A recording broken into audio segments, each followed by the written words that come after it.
Good day to all my friends. If you want to know about new cars, I kindly request you to subscribe my YouTube channel. The new Mercedes-AMG GT Coupe borrows much of its brains and muscle from the SL Roadster. The new GT Coupe is longer, wider, and has a longer wheelbase than before, but the big news is its standard all-wheel drive system, something the AMG GT has never offered before. Buyers can get any engine they want in their GT, as long as it's a twin-turbo 4.0-liter V8. The difference between the GT55, which produces 469 horsepower and 516 pound-feet of torque, and the GT63, which busts out 577 ponies and 590 pound-feet of torque, will be heard and felt. We'll update this space once we've experienced either flavor. The new GT Coupe won't go on sale until later in 2024, but when AMG does unleash its newest coupe, we'll be sure to take it Porsche 911 turbo hunting and report back. Remember what you loved about the AMG GT and throw the rest away. The redesigned 2024 Mercedes-AMG GT Coupe has a familiar twin-turbo 4.0-liter V8 powerplant, but new trim levels and standard all-wheel drive. It's longer, has a larger interior, offers more cargo space, and has a current on-sale date of mid-2024. The difference between the GT55 and the GT63 will likely be a steamy $40,000 in price.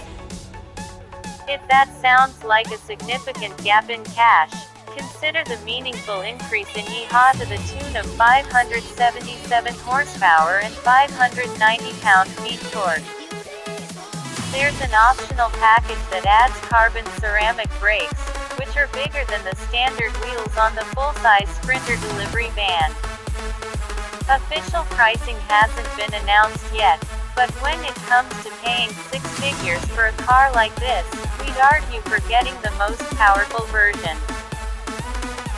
The recent six-figure coupes that came before it, such as the 523 horsepower GT, 550 horsepower GTC, and the pair of 577 horsepower GTR and GTR Pro models hammered out their power as smooth as polished marble. We don't expect anything less from the new GT Coupe, which arrives with two initial levels of fast. Both the GT53 and GT63 use Mercedes' legendary twin-turbo 4.0-liter V8 powerplant and a new 9-speed automatic transmission. The Mercedes-AMG GT Coupe GT53 produces 469 horsepower and 516 pound-feet of torque, while the GT63 boasts 577 horses and 590 pound-feet of torque. Mercedes has shifted the engine position forward slightly, so it now sits atop the GT's front axle line instead of behind it. The result is more interior space, but this will likely sacrifice some front-to-rear weight distribution. Mercedes claims the GT63 should hit 60 miles per hour in 3 seconds, but we haven't strapped our testing gear to one yet to confirm. While the new standard all-wheel drive system will likely improve the previous GT's acceleration time, thanks to better launch traction, it's also able to route 100% of the engine's torque to the rear axle for smoky burnouts and donuts. We have spotted test fuels for the GT Coupe donning charging ports that would indicate Mercedes is developing a more powerful plug-in hybrid model that could meet or beat the former 720 horsepower Black Series output. Rear-wheel steering and an electronically controlled limited slip differential work to keep the GT on its tiptoes. For navigating tricky driveway entrances and speed bumps, the AMG GT's optional nose lift system pops the front end up by 1.2 inches. We'll update this space once we've driven and tested the new AMG GT Coupe. All that horsepower surely makes for a thirsty AMG GT Coupe, but the EPA hasn't published its estimates yet. To use the last generation AMG GT for context, the previous 577 horsepower AMG GT-R Pro got 15 M city and 20 M highway ratings. The new car, now having all-wheel drive and likely more mass to haul around, probably will do no better. We'll update this section when we have more information, as well as results from our 75 mph real-world highway fuel economy test. For more information about the GT Coupe's fuel economy, visit the EPA's website. The new GT's cabin is more spacious and easier to see out of than the old coupes. The GT offers the option of a panoramic glass roof, which caps a splendidly high-tech and luxurious interior. Massaging sports seats are expected kit on this high-cost, high-power Grand Tourer. Additional room behind the front row gives way for some extra interior cargo room.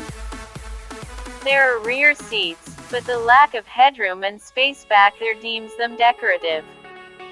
The powered rear hatch is hands-free, and the cargo area it opens to can handle 2 golf bags. An 11.9-inch infotainment touchscreen is standard on all AMG GT Coupes, as is wireless phone smartphone charging. Apple CarPlay and Android Auto are standard, as well as a Burmester audio system. A host of driver assistance features will be offered, but right now it's unclear which will be standard and which will be optional. For more information about the GT Coupe's crash test results, visit the National Highway Traffic Safety Administration (NHTSA) and Insurance Institute for Highway Safety (IIHS) websites. Key safety features are likely to include standard automated emergency braking with pedestrian detection, standard lane departure warning with lane keeping assist, available adaptive cruise control with a lane centering feature. Mercedes-AMG's standard warranty package is the least special thing about its cars, and it covers a basic 4-year, 50,000-mile period with no frills or extras. The GT Coupe's closest rival, the Porsche 911 Turbo, offers a complimentary scheduled maintenance program whereas the AMG does not.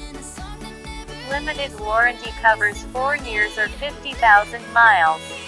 Powertrain warranty covers 4 years or 50,000 miles. No complimentary scheduled maintenance.